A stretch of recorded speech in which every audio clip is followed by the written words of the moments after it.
Ah, ketumbur. Laju, laju. Udah, Robert. Oh,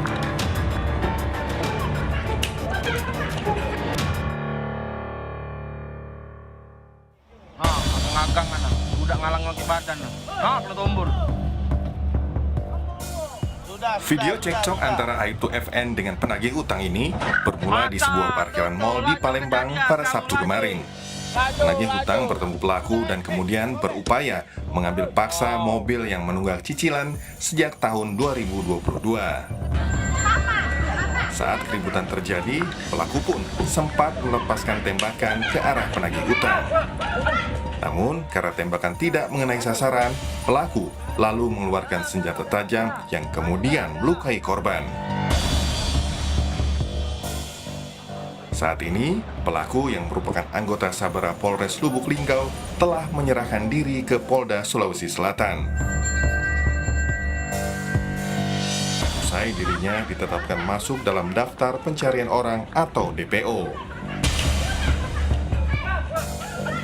Kejadian seperti yang sudah terjadi sudah diakuinya juga sebagai yang bersangkutan.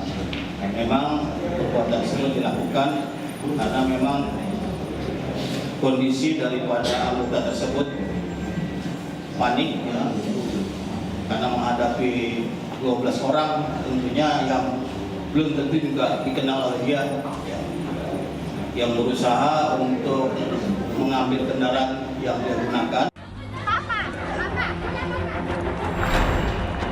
Polisi menyebut senjata yang digunakan pelaku saat melepaskan tembakan ke arah penagih hutang merupakan senjata airsoft gun.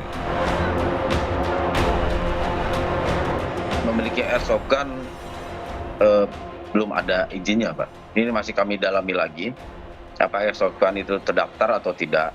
Nah, kemudian mengenai senjata tajam, betul senjatanya adalah senjata penikam. Kalau senjata penikam itu jenis belati, gitu, Pak. Itu bukan senjata orang-orang yang untuk di kebun, yang untuk mungkin membabat tanaman atau rumput, bukan senjata penikam. Nah, itu tidak dibenarkan. Semua warga negara tidak dibenarkan untuk membawa senjata penikam, apalagi ke tempat umum dipergunakan, apalagi itu lebih salah lagi, gitu, Mbak. Polisi memastikan proses hukum terhadap Aibtu FN sebagai anggota Polri akan berjalan secara transparan dan akuntabel. Namun, ia pun tak menampik apabila perbuatan kawanan penagih utang juga telah menyalahi aturan dengan mengambil paksa mobil secara langsung. Tim Liputan, Kompas TV.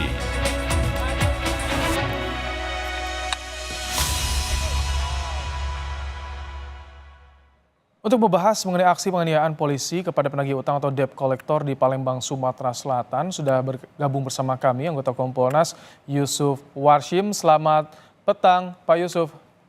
Selamat petang, Mas Rahmat. Baik, Pak Yusuf, bagaimana Anda melihat penanganan kasus ini oleh polisi di Sumatera Selatan?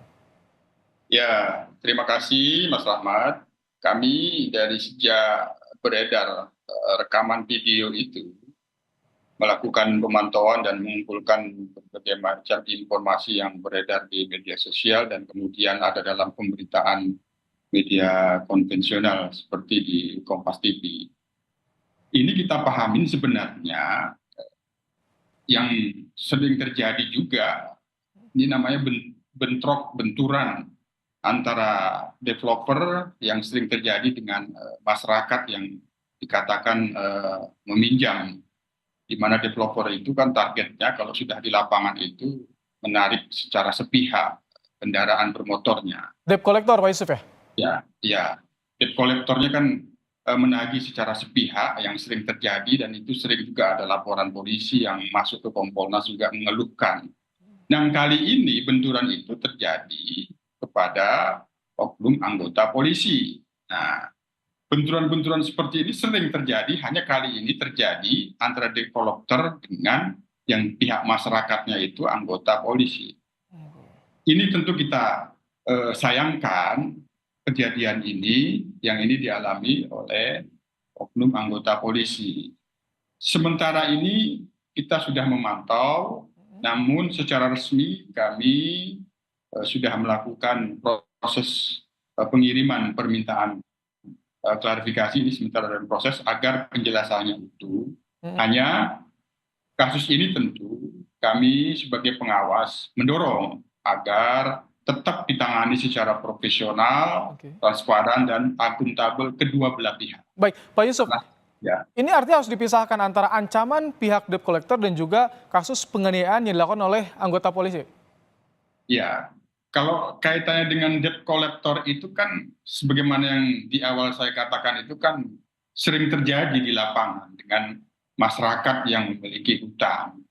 Yaitu kita sudah tahu lah, karena juga ada keluhan juga yang sampai ke Kompolnas, ancaman kekerasan itu kan sering terjadi dilakukan oleh debt collector. Nah, kali ini terjadinya pada oknum anggota polisi. Nah, di mana oknum anggota polisi, sebagaimana yang kita lihat di rekaman itu dan penjelasan sementara, ada kepanikan dan melakukan pembelaan diri, keterdesakan, kemudian pada saat ini sudah diproses di Propam. Saya kira itu yang akan terus kami dorong penanganannya, apalagi kalau memang ada laporan polisi dari pihak debt collector, ya tetap diproses secara profesional. Baik, Pak Yusuf, tadi kalau membawa airsoft gun, ada senjata penikam juga yang disampaikan dibawa oleh anggota Polri ini. Bagaimana? Apakah cukup di Propam atau ada proses hukum pidananya juga yang harus diselidiki di sini? Ya, baik itu dugaan pelanggaran kode etiknya, disiplinnya, maupun ada indikasi dugaan tindak pidananya, tetap dua-duanya diproses. Itu yang kami dorong, tentu dilakukan secara profesional, transparan, dan akuntabel. Itu Mas Rahmat. Baik, kalau status hukumnya sekarang bagaimana informasi yang Anda peroleh di Kompolnas peroleh? Kami sementara ini sedang proses melakukan permintaan klarifikasi sebagaimana lazimnya agar kami mendapatkan penjelasan yang utuh. Nanti di sana baru kita lihat apabila ada hal-hal yang perlu diberikan masukan, saran, kami akan berikan apakah itu kaitannya dengan SOP ataupun kaitannya dengan kepemilikan senjata api yang dalam penjelasan sementara itu airsoft gun, yaitu nanti kita berikan saran-saran. Namun sementara ini kami sedang melakukan proses permintaan klarifikasi, harap kita tunggu. Tapi kalau secara aturan bagaimana seorang anggota Polri membawa airsoft gun dan juga tadi senjata penikam? Apakah itu kalau secara aturan ada pelanggaran atau bagaimana, Pak Yusuf? Airsoft gun itu kan tetap ada izinnya. Nah, ini kan tentu menjadi materi yang perlu dilakukan pendalaman dan pemeriksaan di Propam. Biar kita serahkan, kita dorong pihak Propam untuk. Kalau tadi yang senjata penikam yang tidak dibolehkan di masyarakat manapun itu bagaimana, Pak Yusuf? Yaitu terkait materi pemeriksaan, biar kita serahkan kepada pihak Propam untuk melakukan pemeriksaan apakah benar demikian senjatanya. Sementara ini juga satu hal yang perlu kami mintakan klarifikasi, Mas Rahmat. Termasuk hutang, apakah memang betul punya hutang 2 tahun yang belum terbayar. Itu yang perlu kita mintakan klarifikasi juga. Baik, terima kasih Pak Yusuf Warshim, anggota Kompolnas telah meluangkan waktu untuk menyampaikan pandangannya terkait dengan kasus ini di Kompas Petang sore hari ini. Terima kasih.